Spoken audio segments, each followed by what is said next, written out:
Welcome back to the Milestone Moment, where we interview top producing agents, get to the end of their story, find about their journey into real estate. Today we have Brett Alien with Lamb & Co. Welcome to the show, Brett. Thanks so much. Thanks for having me here. So tell us about your story and how you got into real estate, a little bit about your background. Yeah. So in 2018, I met my managing brokers. I actually knew their family for a couple of years prior, helped babysit for their kids and stuff, just was out of college, and wanted to try to do something more professional. And so went to them and was like, hey, would love to be the grunt guy that kind of does anything, run signs, host open houses, I'll do anything. And so got kind of put on a trial basis and got like salaried for a couple years actually, and was kind of the catch-all. Just hung did marketing, did 3D walkthroughs, did kind of everything, and just kind of learned the business. Would go to listing appointments and kind of sit and just listen and like learn. Go to showings, watch how that was done. I was basically like a licensed assistant that really was just kind of tied to the hip of them for like a couple years. Wow. And that was kind of how I got into it. That's amazing to kind of have that foundation and get to learn while you have a little bit of security with the salary, which is not normal in this world of real estate. Yep. Cool. And what do you think is the biggest thing that you learned from kind of them initially, and or what you're translating into your business today? Yeah, I'd say the biggest thing, and it's cliche, but it's all about relationships, right? And so every deal, whether it's a $250,000 deal or a $3 million deal, people are people, and you never know who other people know. And so you treat people right, you make sure every deal ends right, even at the expense of you potentially, because you never know what can come from that. And so shield them from the chaos or whatever it may be. You bet. So being relational is like the number one thing that I've taken from them. And that would be and I guess what's like a secret sauce? Obviously you can build relationships. You've obviously grown a big business. What do you think something that you kind of do different than some other agents, you think? Yeah, I mean, I schedule out 3 one-on-ones a week. Every week I'm scheduled out like 5 weeks out. And so every weekend I'm rescheduling other one-on-ones. That's not necessarily return clients. That can be VIPs. That can be people that maybe, in my pipeline that are 2 years out. But I want to have face-to-face with people in my pipeline every week for the whole year. Wow. And so if it's not that, it's phone calls. If I'm on vacation, I'll take phone calls with clients or other people while on vacation.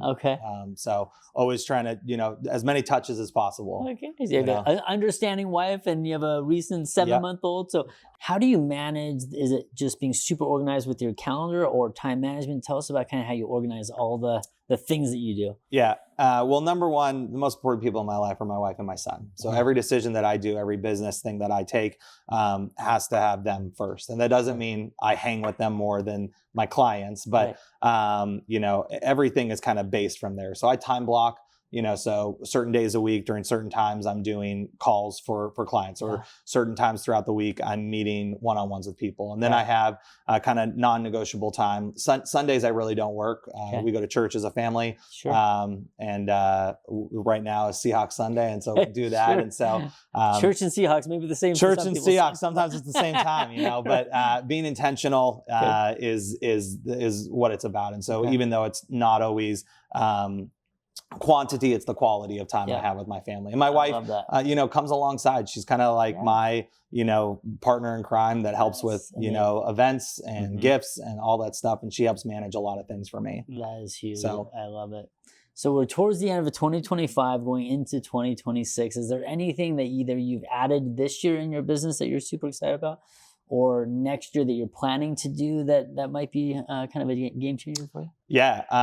One of the things I started a couple months ago was trying to implement AI more into my business. And so trying to be hands-off in certain ways. And so quarterly, my clients and my VIPs, they're in different things, get quarterly touches. And so they get postcards. When people become pregnant or get married, they get gifts that are hand delivered by me. And then I started working with a company that kind of helped me build out basically a version of HomeBot, which a lot of lenders send out to their clients when they close on a home, but it's custom made for me. And so my clients basically can create a link on Brett's HomeBot basically. And every time a home in their neighborhood goes on for sale or something's going on, they get push notifications every month, and it all comes with my name and branded with it. And so they built it out every client of mine, once they're in the database, they get sent this invite. Okay. And so I just implemented a couple months ago. It's been pretty cool. That's, yeah, I mean, obviously staying ingrained and in front of your database is a huge thing that a lot of people struggle with, because there's only so much you can do, and there's just always the next client, and it's fostering those relationships and keeping them going is important. And being able to be hands off. So this company sends the letters. This company sends these push notifications. So it makes it seem as though, and I'm overseeing it, but I'm not, having to spend 3 hours a day implementing all these things. And so all I have to do is, then follow up and reach out to them. I love that. So I love that. Well, you've recently been featured with Real Producers, Shay Robinson, great guy. Tell us a little bit about that and kind of how that came about. Yeah, super cool. One of my buddies golfs with Shay and kind of connected us. And Shay and I live in the same area and I think running a lot of similar circles.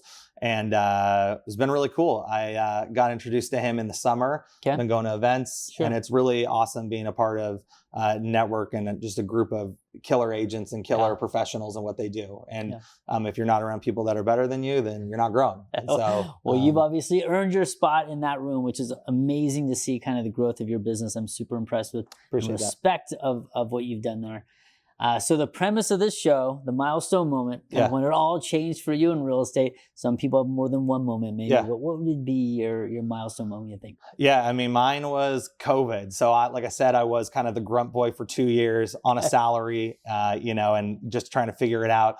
And I remember I got a call in March of 2020 from my managing broker, who we have a great relationship with, and basically was like, hey, I think it's time for you to kind of make the jump and go full commission. And I was like, okay. And I remember where I was at. I was in one of my first house in Mill Creek. I remember getting off the phone, calling my dad, and who's a successful businessman, and calling him and being like, Dad, like, I don't even know what I'm going to do. Like, I don't have a lot of clientele. I don't have a big pipeline. What am I going to do here? And I remember my dad just being like, this is what you want, like, go get it. And that changed the trajectory of everything, because when you're full commission, when you're, it's on you. There's no excuses. There's no looking back. You want to pay the bills, like, you got to do it. And so you got to make sacrifices. And that changed how I did everything. And that was, a couple months in, I got fortunate that was kind of, his business was like blowing up, and I just kind of got some good breaks and met with some really good clients. And that kind of snowballed into a really successful thing. I love it.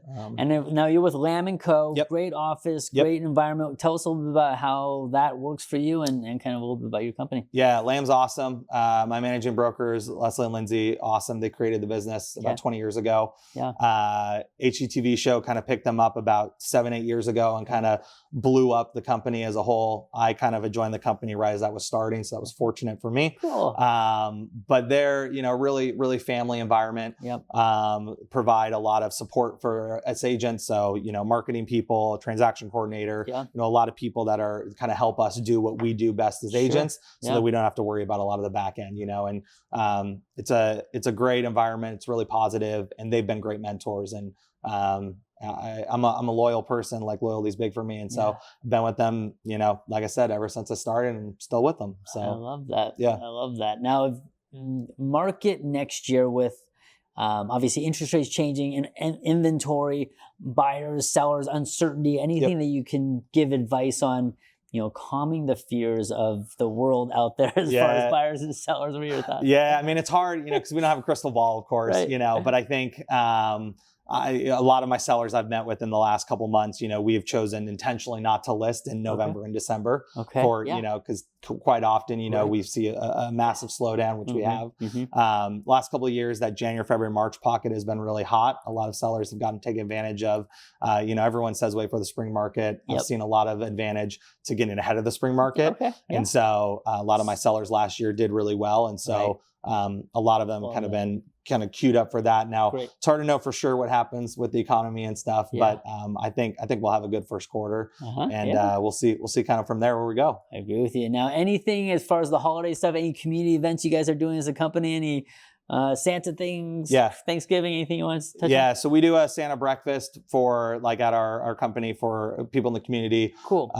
We also partner, and then my wife and I, we partner with our church. We do like a Thanksgiving food drive for people. Our church does it, and then my wife and I also partner with a couple other nonprofits to help people in the community. So I love that. my wife has a really big heart for helping and tangibly helping, and not just giving money. Yeah. And so getting to like actually do it and setting time on our schedule. And so it's really rewarding and super fun to get to do that. Yeah. Yeah. So, well, Brett, you've been an amazing guest. We appreciate you being on the show, and I can't wait to see what your business looks like, in the next couple months and couple years as well. I appreciate it. Thanks. Well, thanks a lot, Brett. Thanks. Appreciate it.